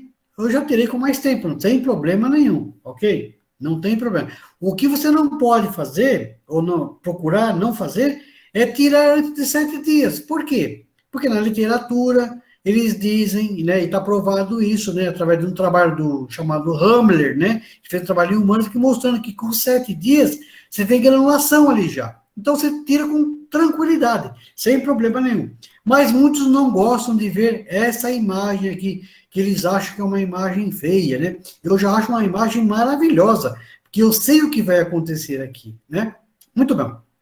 Então, isso aqui é tecido de granulação. Vamos lá. Bom, eu pedi para esse paciente, com 7 dias de pós-operatória, que ele fosse fazer uma tomografia, né? Geralmente eu peço a tomografia antes de mexer, né? Mas ele não tinha tempo, era rápido. Como era uma extração, eu já tinha examinado a pele apical, e a panorâmica dele, falei, bom, tudo bem, dá para fazer a extração. Perfeito. Então, veja aqui, 7 dias de pós-operatório. Então, o que nós temos aqui? Nós temos aqui dentro coágulo. E coágulo não, temos aqui granulação, de granulação. Mas observem aqui, que nós não temos parede vestibular, e nem palatina. Eu não tenho parede vestibular nem palatina. Você vê que são os cortes seriados aqui, nessa região. Muitas vezes, eu recebo um corte só assim, Só assim, o colega fala assim, eu posso usar a barreira nesse caso aqui, por este corte somente eu não consigo ver. Eu preciso ver todos os cortes vizinhos. Então, eu falo para ele, me mande um corte frontal, por exemplo, como esse daqui, Aqui que eu estou olhando aqui, as cristas proximais. Então, perfeito, né? E veja, nesse corte axial, a gente não consegue ver parede nem palatina e nem vestibular, mas eu consigo ver aqui, as cristas proximais, né? Olha onde está passando esse corte aqui. Esse corte está passando aqui no reborde dele, nesse sentido aqui, está passando bem aqui, Então, eu estou vendo que eu tenho as proximais. Então, perfeito. O que nós vamos fazer? Nós vamos criar uma nova parede vestibular e uma nova parede palatina, sem precisar usar qualquer tipo de material de preenchimento. Agora, você vai dizer assim, mas o pessoal geralmente usa o material aqui dentro. Exatamente. Usa por quê? Porque a membrana que ele está usando precisa. Porque a membrana que ele está usando, o protocolo dela é daquela maneira. Agora, a Bone Hill dispensa. A Bone Hill você não precisa usar nada aqui dentro. Aliás, eu aconselho que não use mesmo. Você não deve usar. Só vai atrapalhar, só vai atrasar os processos. Né? Por quê? Porque tem que sofrer primeiro a reabsorção para depois formar. Então, atrapalha a osteogênese. Então, veja só. Aqui, então, uma semana depois, né? Nós tiramos, estamos vendo essa situação. Existe nesse software que eu uso para fazer o planejamento uma ferramenta que ele dá para nós a densidade daquele osso que nós estamos analisando. Então, se nós formos ver, nessa região aqui, ó, nós temos granulação, então nós não temos densidade nenhuma aqui, ó. Aqui em cima, só, nós temos aqui um osso do tipo 3, que ele está medindo aqui, ó, né? Muito bem. Então, você não vê depois, né, na tomografia de controle, o que nós conseguimos aqui. Muito bem. Então, não tem vestibular, não tem palatina, não tem nada, mas tem proximais. Perfeito. Então, o que nós vamos fazer? Criar aqui a parede que nós não temos. Vou criar uma parede aqui, criar uma parede aqui. Então, veja numa visão tridimensional como é que é esse defeito. Olha, é um túnel, né? Vai de um lado para o outro. Então, o que nós vamos fazer? Nós vamos criar uma parede aqui, ó. Aqui em cima. Aqui. Para quê? Para o sangue não extravasar para cá e para esse tecido mole não invadir para lá. Muito bem. Então, uma visão tridimensional é isso que nós estamos vendo, né?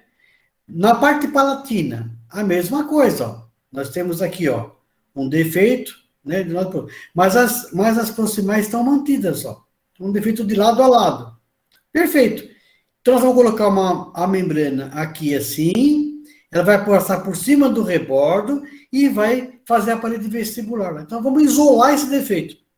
Isolou o defeito, encheu de sangue, tem osso em volta, está atendendo os princípios da regeneração osseguiada, que é a osteopromoção. Se vocês forem olhar lá no conceito da osteopromoção, quando aquele autor lançou o livro, que é o Daniel Buser, ele não fala nada de material de preenchimento, ele fala dele, só fala que tem que isolar, certo? Só que daí começaram a perceber que as membranas colabavam. Então começaram a inventar os biomateriais, né? Só que os biomateriais interferem na osteogênese. Tudo bem que nós temos biomateriais hoje de excelente qualidade, mas o ideal, como diz o professor Consolaro no livro dele, é que se não use nada, somente o coágulo sanguíneo. E é isso que nós apregoamos, o ideal, só coágulo sanguíneo. Perfeito. Então, esse paciente voltou depois de 17 dias, numa situação como essa, depois de 47 dias, e depois de 2 meses. E aí esse paciente desapareceu, e sumiu, e não vinha mais, né? E foi aparecer depois de 3 anos e 4 meses, né? Nessa situação aqui, ó. Eu disse para ele, você vai fazer uma tomografia dessa região aqui, para a gente ver. Muito bem. Então, aqui a gente vê um corte frontal da tomografia, onde vocês percebam, né, que o osso foi formado até o nível da minha crista óssea que eu tinha lá, né? Sempre é assim. Sempre isso se repete. Não, todo aqui formou osso. Agora, vamos ver num corte transaxial, né? Num corte assim. Veja. Olha como neoformou toda a parede, olha, vestibular, a parede palatina, e olha como o rebordo fica convexo, né? Quando você não faz nada, você tem retração do coágulo, o seu rebordo fica côncavo aqui, ó, na maioria dos casos. Às vezes fica plano, mas às vezes fica, na maioria dos casos fica côncavo. Então, observa aqui como o nível ósseo foi mantido, olha. Tá vendo? Olha como o neo formou a parede palatina, olha como o neo formou a parede vestibular. E esse corte está passando exatamente na mesma área que passou aquele outro corte lá, né? Talvez um pouquinho mais acima, mas houve total formação dessa parede óssea, como você pode ver aqui. Muito bem. Numa situação como essa aqui, onde a gente tem bastante tecido ósseo, normalmente a gente não faz retalho, não faz uma cirurgia a céu aberto, ou seja, a gente não abre retalho palatino, retalho vestibular, a gente faz o implante por uma técnica sem retalho, chamada flapless. Então, é claro que para você usar essa técnica, claro, você precisa ter alguma experiência já, né, obviamente, em ter feito vários implantes já na técnica aberta, né? Porque aqui você não vai ver o osso. Por que a gente abre? Porque a gente quer ver o osso. Vendo o osso, claro que é mais fácil para fazer a cirurgia, né? E mesmo assim, mesmo abrindo, muitas vezes se coloca o implante todo torto, né? Fora do alinhamento, o que dificulta depois a reabilitação. Hoje não justifica mais você colocar implantes fora de posição, né? A não ser que você queira fazer intencionalmente isso para usar um componente angulado depois, tal, tudo bem. Mas isso não justifica. Os protesistas gostam de trabalhar com os implantes bem posicionados, obviamente, né? Se você começa a mandar para o seu protesista implante de qualquer maneira, que ele não consegue depois alinhar isso, ele não te manda mais ninguém, tá certo? Então, o ideal é colocar os implantes numa posição ideal, posição ideal, né? Vestíbulo lingual, né? Cérvico apical, né? Mesodistal. Então, veja, tem vários requisitos para que você coloque o implante na posição certa. Muito bem. Agora, o que nós vamos fazer sem retalho. Então, nós vamos planejar esse implante. E olha que interessante agora aqui, ó, medindo a densidade óssea, como agora nós temos densidade, olha só. Tá vendo? Nós temos o osso dessa região aqui, ó. Exatamente. Sempre que você atuar naquela área, quando você faz uma regeneração sanguínea, você vai ter o osso daquela região. Porque essa é a mensagem genética que essa célula carregou para formar osso daquela região, que é onde ela está. Muito bem, porque ela era uma célula indiferenciada, né? Muito bom. Então, vamos fazer agora então com o nosso planejamento. Então, vamos planejar aqui a colocação do nosso implante, né? Então, veja, estamos planejando a colocação do implante sem precisar fazer retalho. Muito bem, então vamos lá. Então, olha só. Veja só que legal quanto de cicatrizado nós ganhamos, olha só. Né? Isso aqui, muitas vezes, quando você não tem essência, você tem que criar meios para você fazer. Geralmente se faz o quê? Enxertia. Você tira de uma parte, por exemplo, para cá e transfere para cá. Né? Mas quando você usa a Bone-Heal, você ganha os dois tecidos simultaneamente. Tanto osso quanto tecido queratinizado. Por isso que os dentistas abraçaram muito essa ideia, né? E usam muito, né? Graças a Deus, até hoje nós já vendemos mais de 200 mil Bone-Heal. Então, quer dizer, não tem essa história de falar, eu usei e não deu certo, eu usei e não gostei, porque alguma coisa errada você fez. Porque não tem como dar erro. Não tem como dar erro, pessoal. Diagnosticou corretamente. Viu o defeito corretamente. Tem indicação? Não vai ter furo, né? Muito bem. Então, veja só. Quando a gente fala de implantes unitários, quem faz implantes sabe disso que eu estou falando, que eu vou falar agora aqui. Os implantes unitários, eles são difíceis de serem feitos. Por quê? Porque eu só tenho uma chance de acertar.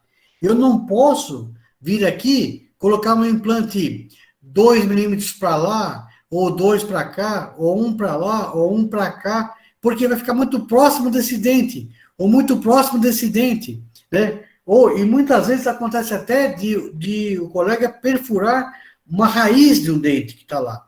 Por isso que é importante fazer um bom planejamento, né? Planejar direitinho. Então, para que a gente tenha certeza da onde que eu vou fazer a perfuração, a gente tem que fazer um guia de perfuração. É um guia que vai me dar o centro da perfuração. Veja, mas esse guia não me dá angulação de colocação do implante. Ele só me dá onde é o centro. Ou seja, eu vou colocar na posição correta, dividir, deixar a distância daqui, a distância daqui iguais. Muito bem. Mas a angulação desse implante é dada pela sua expertise, obviamente. Por isso que quando você abre o osso, é claro que é mais fácil você acertar a angulação. Mas com a prática diária que você vai fazendo, você consegue, obviamente, fazer os implantes flapless e eles serem colocados numa posição correta. Né? Então, olha lá. E veja que interessante, pessoal, isso aqui, ó. Isso aqui é o cicatrizador que a gente já coloca imediatamente após à cirurgia, né? Para que haja, então, a cicatrização em volta aqui dessa pecinha aqui, que fica para fora da boca assim. Muito bem. Esse aqui é o pós-operatório imediato. Veja que legal, não tem sutura, não tem sofrimento do paciente, não tem, é uma técnica muito legal depois que você sabe dominar, obviamente. Como eu já falei, é uma questão de treinar. Ninguém é melhor do que ninguém. Você tem que treinar bastante, né? Então, treine. Quanto mais você fizer, mais você vai ficar experiente na área, obviamente, né? Muito bom. Então, vamos lá. Cicatrizador, aqui o implante colocado, tá certo? Na posição correta, mantendo as distâncias certinhas, né? Por quê? Pode acontecer, se você não souber direito, você vem aqui, pum, pega a raiz desse dente, pega a raiz desse dente. É difícil acontecer isso? Não, é muito fácil, a gente vê isso de rotina. Por quê? Porque não teve um pouquinho mais de cuidado, né? Eu não tinha ainda aquela experiência para fazer flapless, não precisa treinar, pessoal, né? Esse aqui é o anátomo patológico, porque como a gente faz pesquisa, quando eu digo para vocês que ali forma osso, a gente precisa provar isso, a gente precisa provar, né, porque os pesquisadores, eles querem ver o osso, eles querem ver a lâmina, né, que você está dizendo que aquilo ali é osso. Então, nesse caso aqui, ó, o que a gente faz? A gente passa, antes de colocar o implante, a gente passa uma trefina com um diâmetro menor do que o implante. Por quê? Porque eu vou aproveitar aquele osso para examinar, né? Para fazer coisa. Eu não posso vir aqui só pegar o osso e fazer, se eu não vou colocar um implante, não. Como eu vou colocar um implante, eu passo uma trefina de 2 milímetros aqui e coloco um implante de 4, de 5, né, que seja, né? Ou passo uma trefina de 3 milímetros, ou menor que o meu implante. Depois eu faço outra perfuração e coloco o implante, então. Muito bem.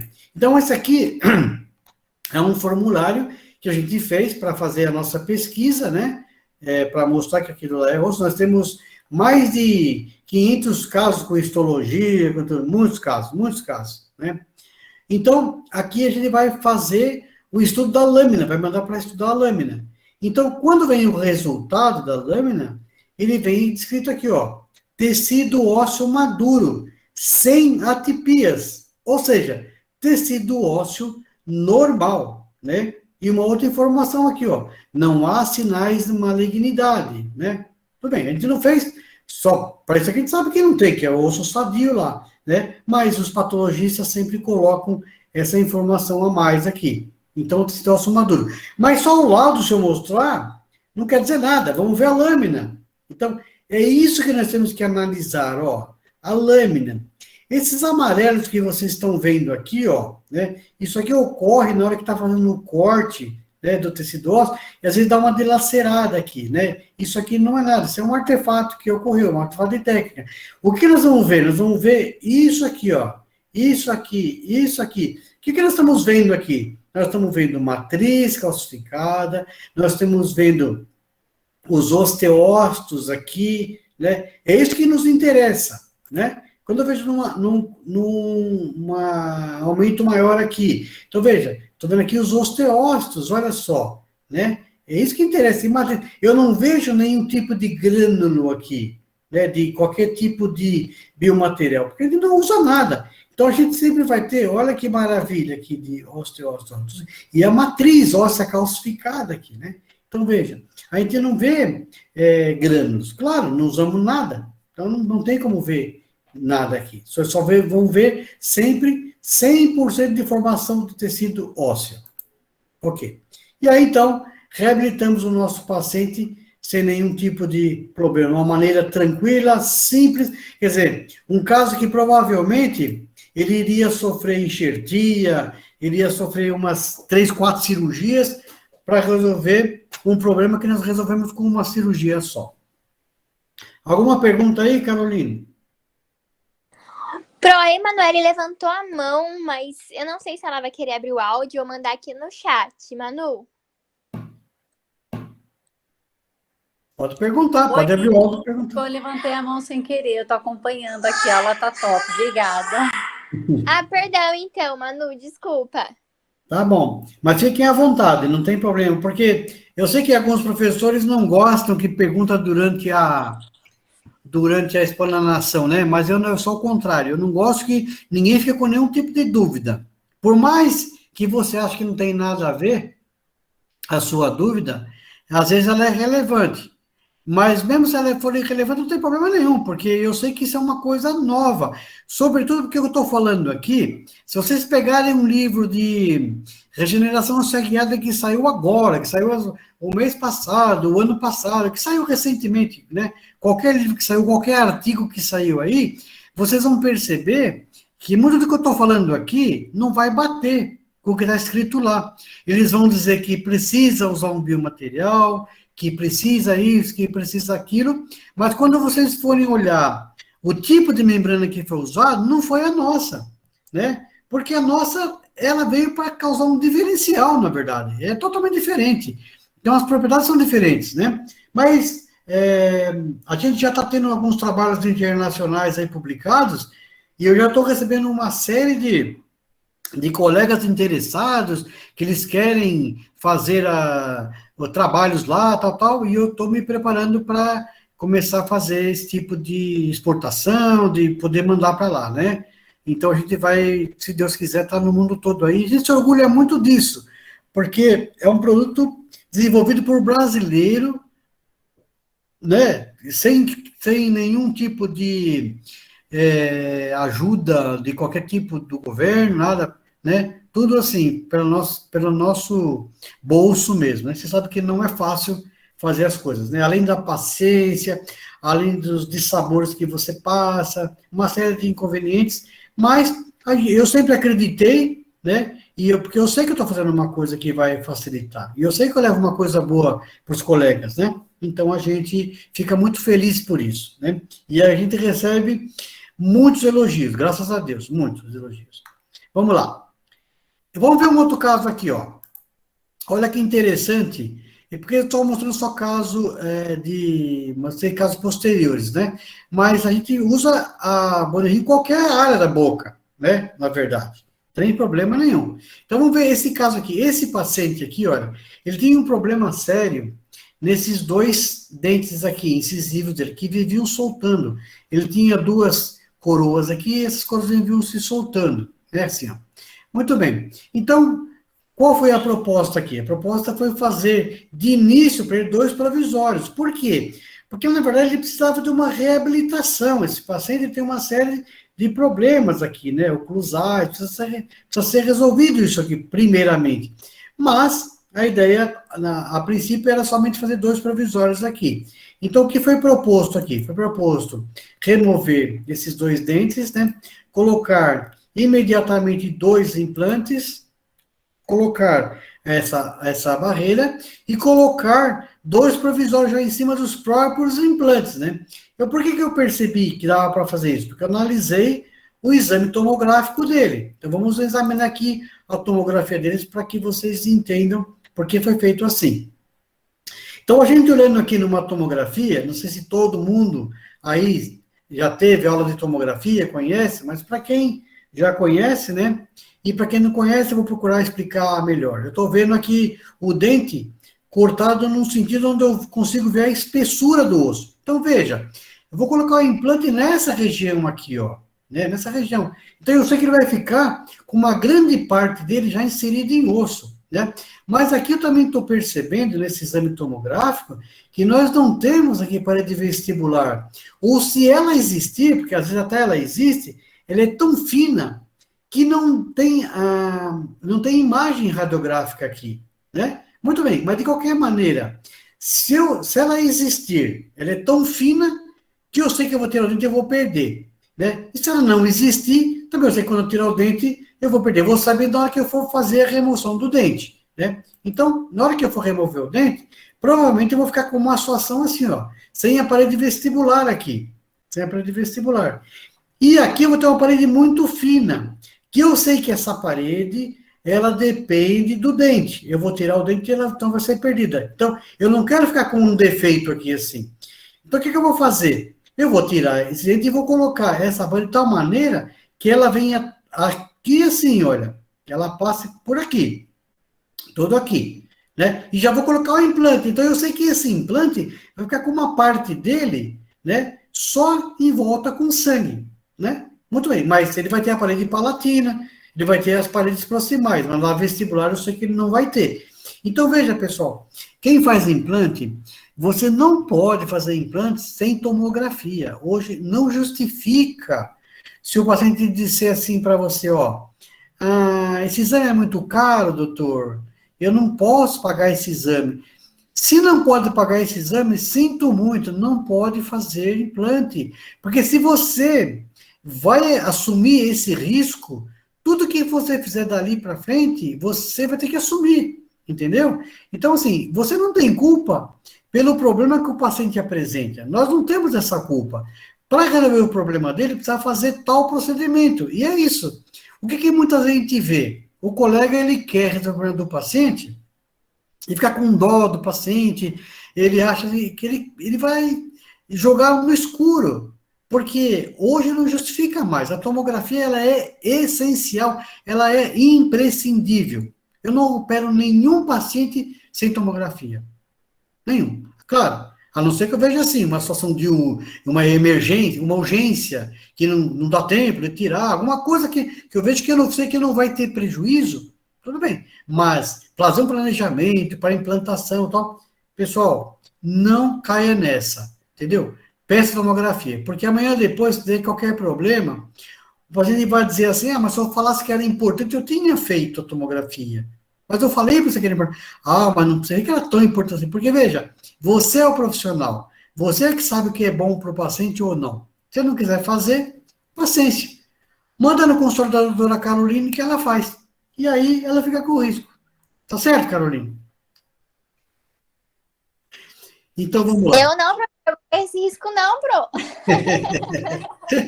É isso aí. Muito bem, gostei da sua resposta. Tem que ser assim mesmo, incisiva. Não vai colocar a mão em cumbuca. Então vamos lá. Então já estou vendo que eu assim. Então, o que eu costumo dizer sempre é assim, ó. A tomografia, você não sofre decepção, você não sofre surpresas. Com a panorâmica, você sofre decepção, você fica decepcionado, e você vai falar, caramba, né?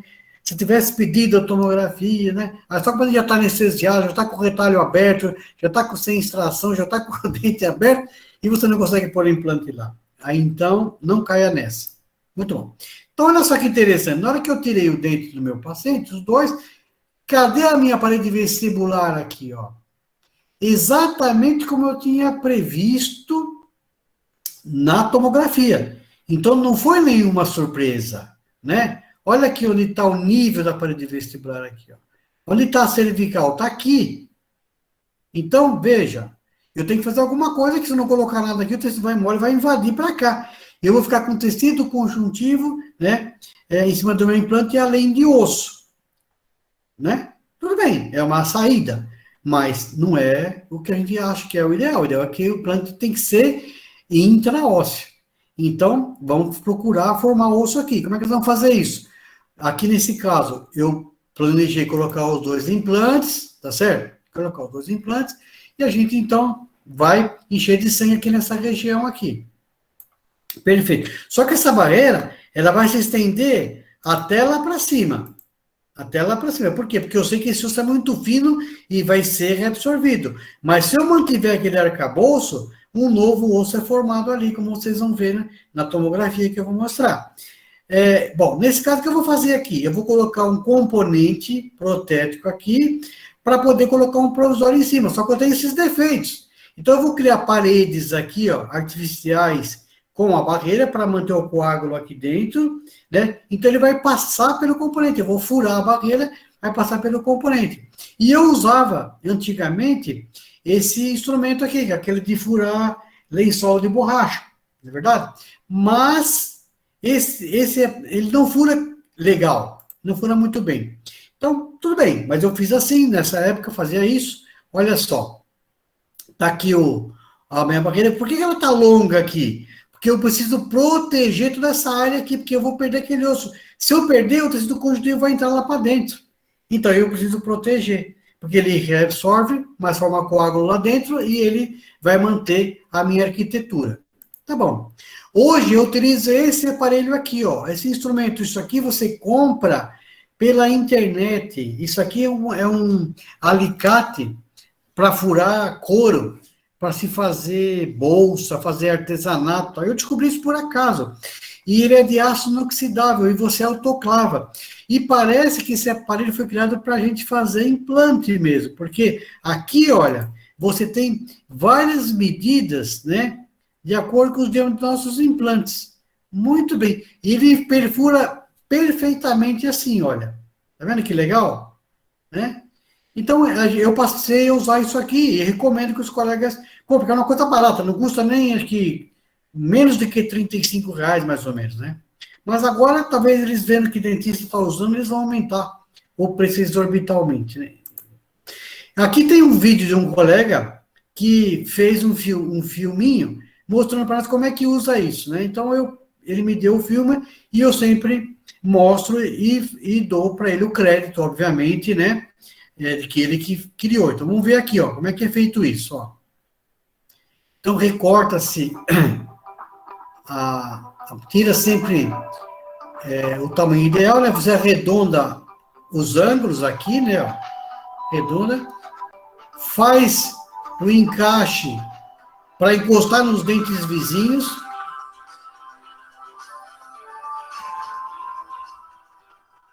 Né? Aí você vai, escolhe aqui, ó. Escolhe aqui, ó, o diâmetro correto do que você vai usar, vai lá e perfura. Pronto. Assim. Quem fez isso foi um colega nosso, Dr. Jaziel de Oliveira, né, um grande amigo meu, e está fazendo, inclusive, mestrado, e está escolhendo também a Bonnie Hill como seu tema, né? Um dos temas que ele sugeriu é a escola da Bonnie Hill. Tudo bem, vou ficar muito feliz se ele fizer com a Bonnie Hill, realmente. Então, ele é que fez esse videozinho aqui, né? Então, vamos para frente. Então, no nosso caso aqui, ó, nós coloquei aqui o componente, e em cima do componente eu já coloquei 2 provisórios cimentados aqui, ó, cimentados. Muito bem. Então, vocês vão perceber, quem está fazendo implante já há algum tempo, vai perceber que uma das dificuldades que nós temos, quando se faz 2 implantes juntos, assim, olha, é você ter o preenchimento total dessa região aqui, ó, né? Porque geralmente fica aqui um espaço chamado black space, né? Então se faz então uns dentes meio quadradão assim, ó, para poder fechar aquele espaço lá.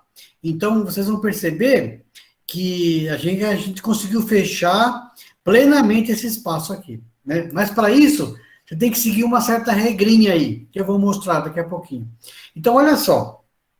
Nesse paciente, depois de 13 dias, ele retornou, né? A orientação, é claro, é para que ele não morda aqui em cima, obviamente, né? Mastigue dos lados, não mexa aqui, né? Até que a gente autorize que ele faça isso. Então, para remover, nós removemos a sutura, puxamos essa membrana para fora, né?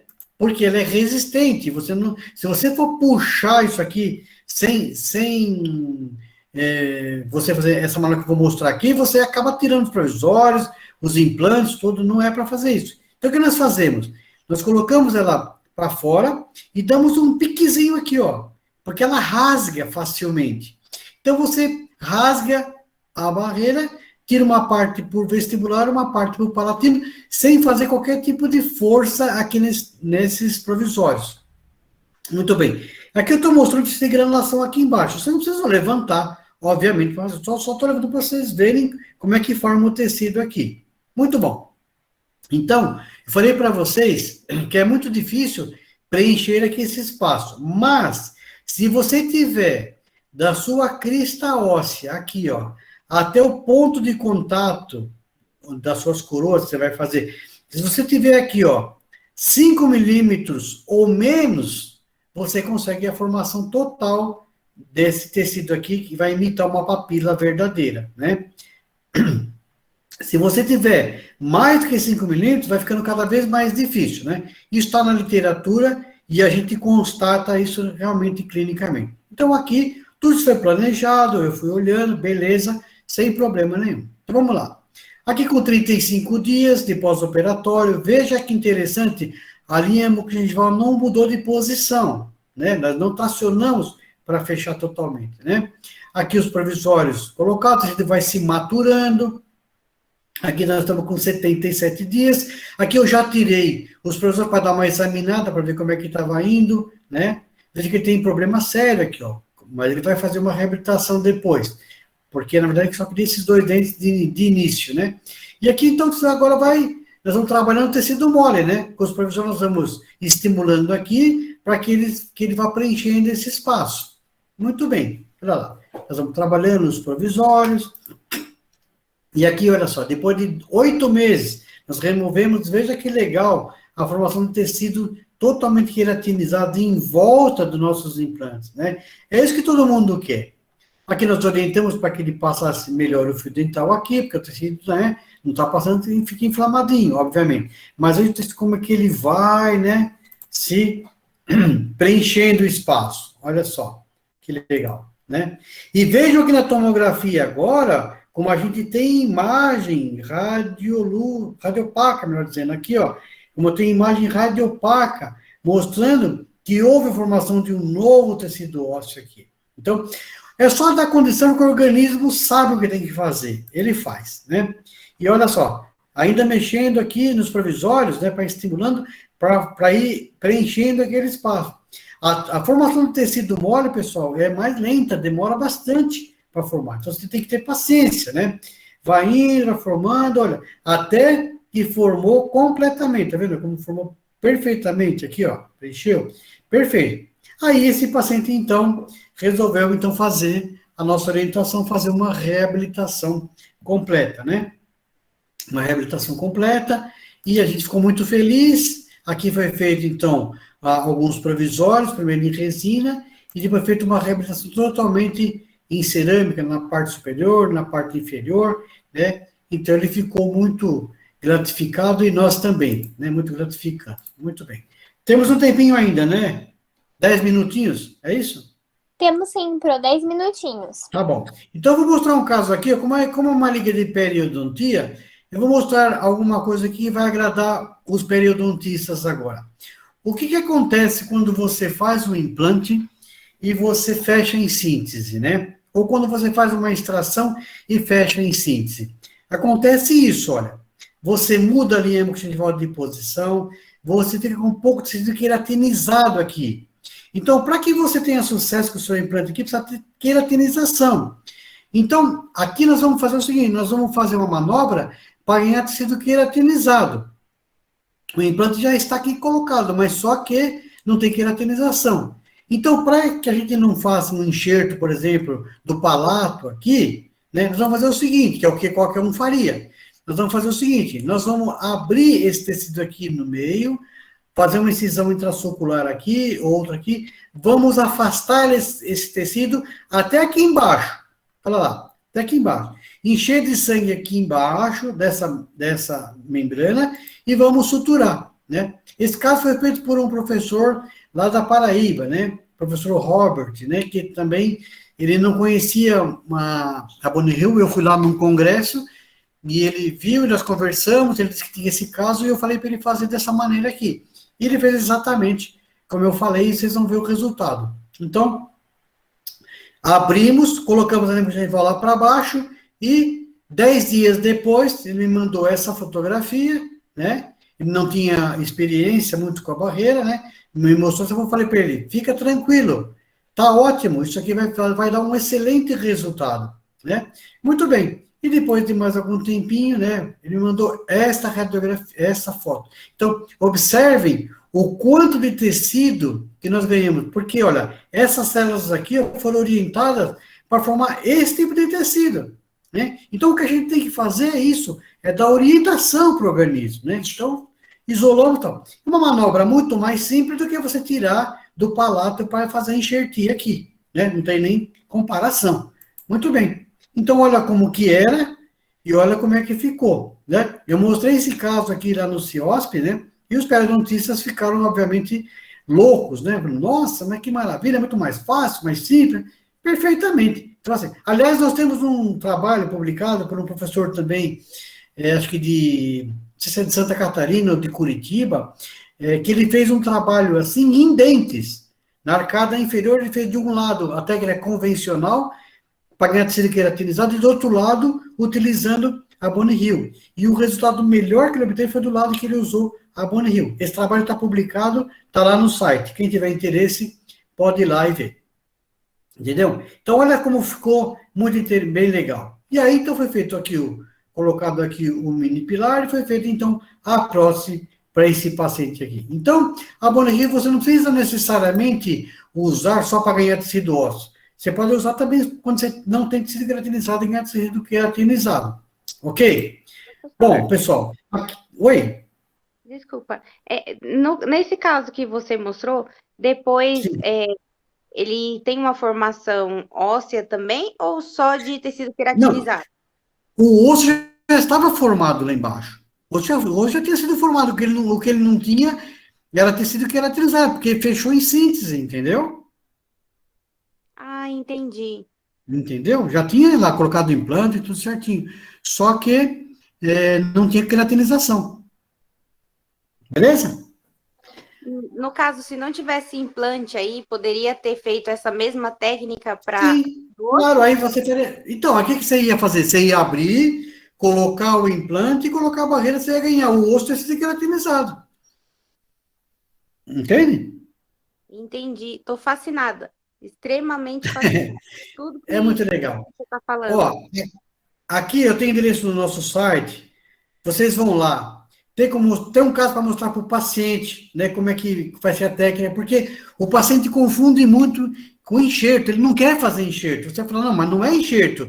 Nós vamos trabalhar com célula-tronco aqui, é uma outra tecnologia, é uma outra abordagem, né, uma outra maneira de se fazer, é uma outra técnica.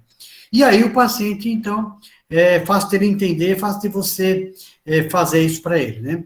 Nós temos os artigos, caso clínico, capítulo de livro, dissertações, tese de mestrado, doutorado, monografias, as perguntas, né? Tem vídeos, né? Então, vocês entrem lá, que vocês vão ver. Esse QR Code aqui vai direto para o nosso site, né? Mas só digitar isso aqui também, vai direto lá para o site. Então, veja, não é uma questão de filosofia, é uma questão de fisiologia. Então, se existe um limite a ser atingível, se limite é possível, você consegue fazer isso com a Bonnie Hill, tá vendo? De uma maneira muito prática, muito simples, ok?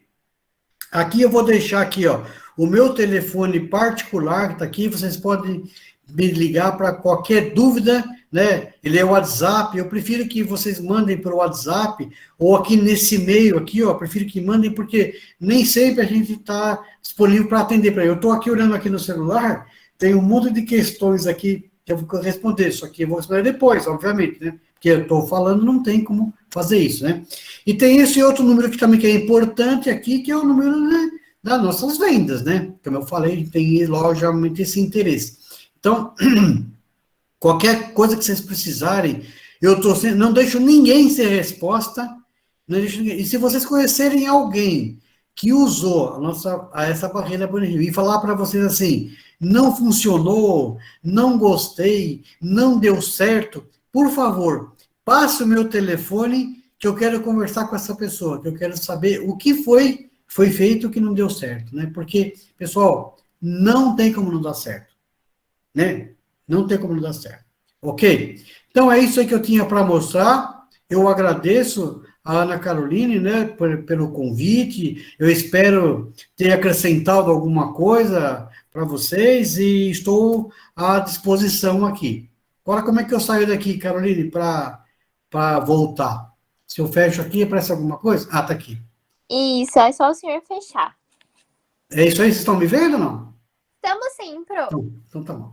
Então, pessoal, eu fico à vontade, vocês têm aí, se tiver alguma pergunta agora, também estou à vontade, né? Já não vou viajar mais mesmo, né, Carolina? Então, não tem problema. Mas mesmo fora depois, se vocês quiserem fazer qualquer dúvida, ou se tiverem alguma ideia de fazer um trabalho com a Bonnie Hill, é só mandar o projeto para nós, que nós doamos essas membranas, só que eu tenho que ter o projeto, tenho que saber o que vai ser feito, né? E a gente tem o maior prazer de ajudar, porque o que a gente quer é o crescimento de todo mundo, né? E vocês vão ver que esse material faz diferença na vida de vocês. Faz na vida Ai, na vida professor, de faz muita. mesmo. Eu leio seus artigos e já fico imaginando eu fazendo isso no Vai futuro. fazer facilmente, tranquilamente. Ok, pessoal? Então, Pô, teve uma perguntinha Ai, da desculpa, Carol. Ingrid. Ah, pode falar. Então, Oi? professor, eu fiquei um pouco... Não entendi direito esse último caso. O dentista, ele abriu novamente, mas já estava o implante lá dentro? Isso, já tinha um implante colocado. Tá, entendi. Aí ele colocou o Bonnie Hill para o Para tecido... ganhar tecido mole. Sim, tá, Entendeu? entendi. Porque quando você faz um implante e você fecha, dá esse tipo de problema. Aham, Entendeu? Então, quando você você tirar um dente, você colocar um implante lá, põe a barreira. Deixa longe as margens, não fecha. Mas tá, quando você tira, embaixo daquele tecido que foi criado, ele queratiniza. tá, Entendeu? entendi. Aham. Aí você vai dar risada até aqui, ó, até as orelhas, você vai ver. Tá bom, professor, obrigada. Nada, tá bom? Tá bom, pessoal? Tá bom, Pro. Eu queria agradecer muito o senhor por ter dado essa aula. Foi fantástico. Eu sou apaixonada pelo tema. Nossa, eu fiquei muito feliz como o senhor realmente, tipo, aceitou depois do folder e etc. É que teve aquele contratempo, todo mal entendido, sabe? Assim, coisa que, assim, normalmente eu não estou acostumado com esse sistema que você usa, mas eu acho o seguinte, se você vai contratar um professor de fora da sua coisa, você tem que orientar para ele, porque a gente fica com a agenda ali, olhando, pô, não vem nenhum aviso, não vem nada, eu não sabia que não era, né? Imagina, Pro. Fico feliz do senhor ter continuado aceitado, ter dado essa aula incrível. Obrigado. Maravilha. Eu fico fora também de poder falar, porque é uma coisa que eu amo de paixão. E, sabe, eu falo isso assim, sempre com o mesmo entusiasmo, com a mesma vontade, porque eu sei que é uma coisa boa que eu tô mandando, entendeu? Ok? Certeza, Pro. Nossa. E me fala uma coisa, você gravou isso, tudo que nós fizemos, tal? Gravamos sim, Pro. Então, depois você me passa o link que eu vou colocar no site, vou colocar aí para que as pessoas tenham acesso, né? A não ser que a Liga não queira que faça isso, né? Imagina, pode sim, vai ser muito bom para a liga. Assim que as meninas me mandarem o vídeo, talvez ele fique muito grande. O senhor tem Telegram? Telegram tenho, sim, tenho sim. Eu tenho o WhatsApp também, que no meu número lá é WhatsApp. Não, sim, mas é porque o WhatsApp, quando eu for te mandar o vídeo, eu acho que ele não vai conseguir. Porque ele é Tá. muito grande. O Telegram eu sei que vai.